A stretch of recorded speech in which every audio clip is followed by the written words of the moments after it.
This is the hydrostatic drive pump out of a Polaris Brutus. These are the same for all the Brutus from 2013 through 2018, as well as the Polaris Ranger HST, Bobcat 3600 and 3650. The only difference will be the 3650 and the Brutus HD will have an additional gear pump mounted on the end here. This piece here is the command lever. These were revised in 2014, and there was a service bulletin to replace all the ones on the 2013s. So if you have a 2013, you might want to check and see if this is the updated version or not. But with the modification I'm going to show you, it really doesn't matter. It makes no difference. But the way you can tell is this adjustment bolt here on a 2014 and up. There's an adjustment here to adjust the spring tension on this horsepower management spring. It's a Danfoss DDC-20 pump, DDC meaning direct displacement control, and 20 is 20 cubic centimeters per revolution. So this is the input shaft from the engine. It just rotates a set of pistons, and then there's a swash plate inside controlled by this command lever that changes the stroke of the pistons. In the neutral position where it is now, there's zero stroke, and this can be moved in two directions, and that's how you get your forward and reverse, from zero flow all the way up to maximum flow, which is 20 cc per rev, which at 3600 RPM I think is about 20 gallons per minute, or 19 gallons per minute. So the problem with these is the engine at 24 horsepower is not powerful enough to flow 19 gallons per minute at the 5,000 PSI relief pressure that these are set at. And because of that, they have this horsepower management feature, which is this spring here. This is the pintle lever that's attached directly to the swash plate inside the pump. And this is the command lever that's attached to the control cable on the pedal, on the foot pedal.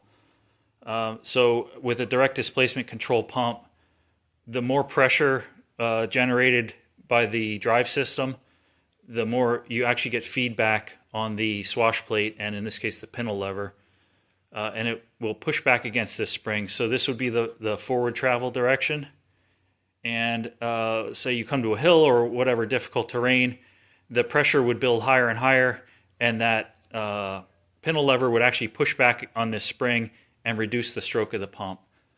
In that way it prevents the engine from stalling. It's really just an anti-stall feature. Almost all hydraulic or hydrostatic drive equipment, larger equipment anyway, has some kind of anti-stall. The John Deere 43 horsepower tractor that I have has what they call load match. The Bobcat Toolcat also has some kind of horsepower management. I think they actually just call it horsepower management. In those cases, it's electronic because those use e-hydro pumps. This being all mechanical, has a mechanical system with a spring. So in 2013, when these came out, there was no adjustment on the horsepower management. So for 2014, there was a revision.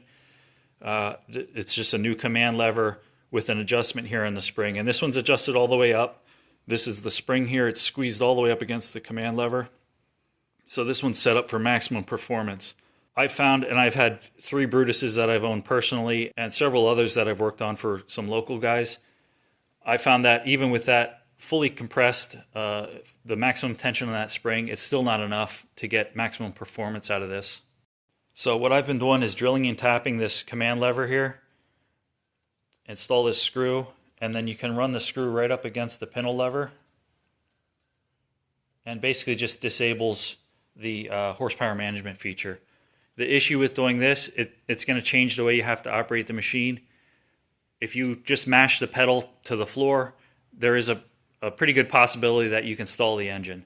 So you have to manage the horsepower yourself using your foot.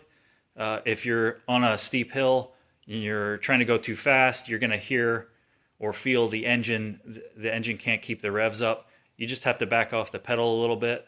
But the end result, this versus just letting the spring do it, the end result is that this performs way better. It just takes a little bit different driving style. Really, that's it. That little bolt right there, that's the best modification you can do to your Brutus if you're trying to get a little bit more performance out of it. In order to do that, you're going to want to take this command lever off. So there's the travel control cable attaches here.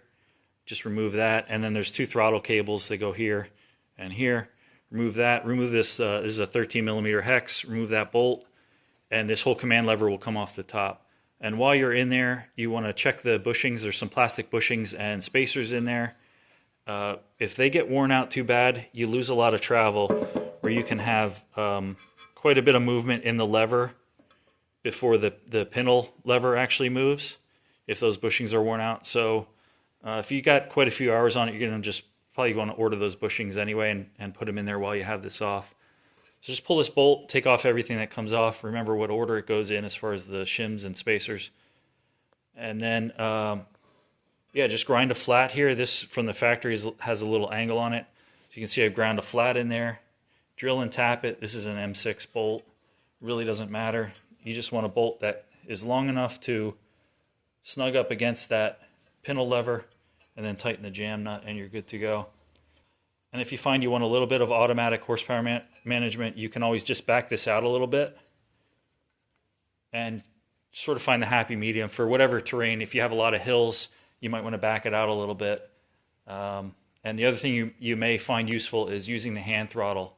Rather than relying on the throttle cable here to increase the RPM, sometimes that doesn't react fast enough when you're mashing the pedal. So you can use the hand throttle to get the RPM up. If the RPM's already at maximum when you go to travel full speed, there's a better chance that it will maintain that maximum RPM rather than trying to increase the RPM under full load.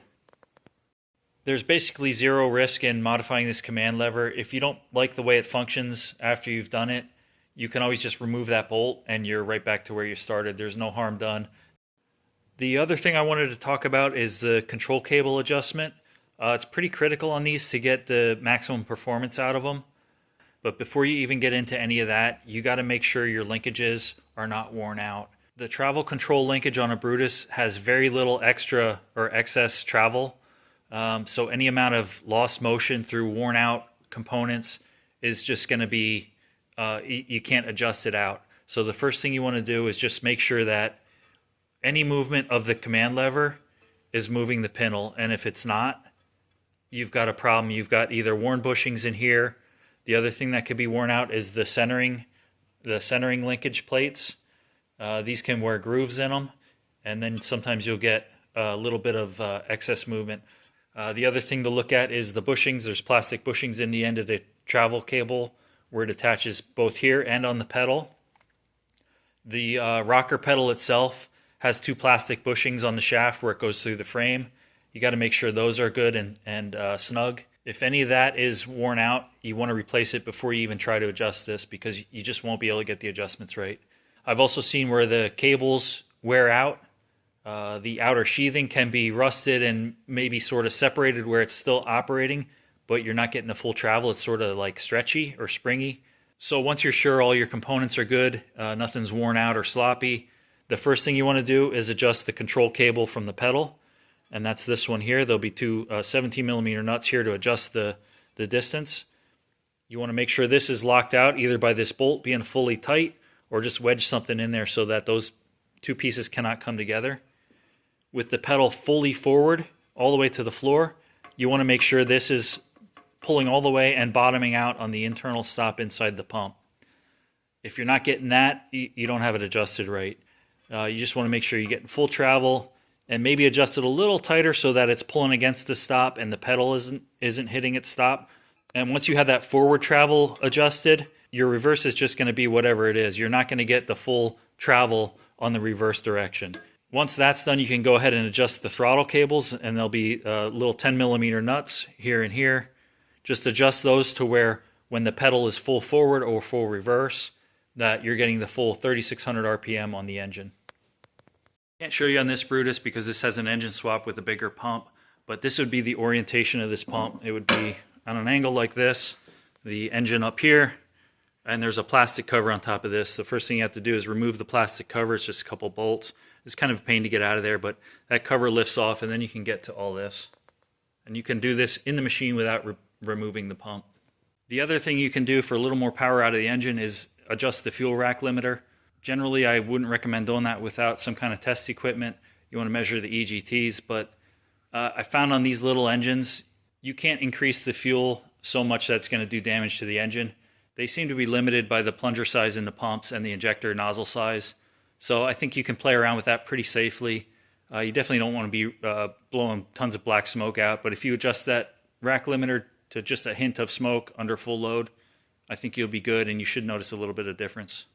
And if all that still isn't enough performance for you, you got to do what I did. This is a Volkswagen TDI swapped Brutus with a bigger pump, a bigger drive motor, and lots of other mods, and I'll be showing this in an upcoming video, so stick around.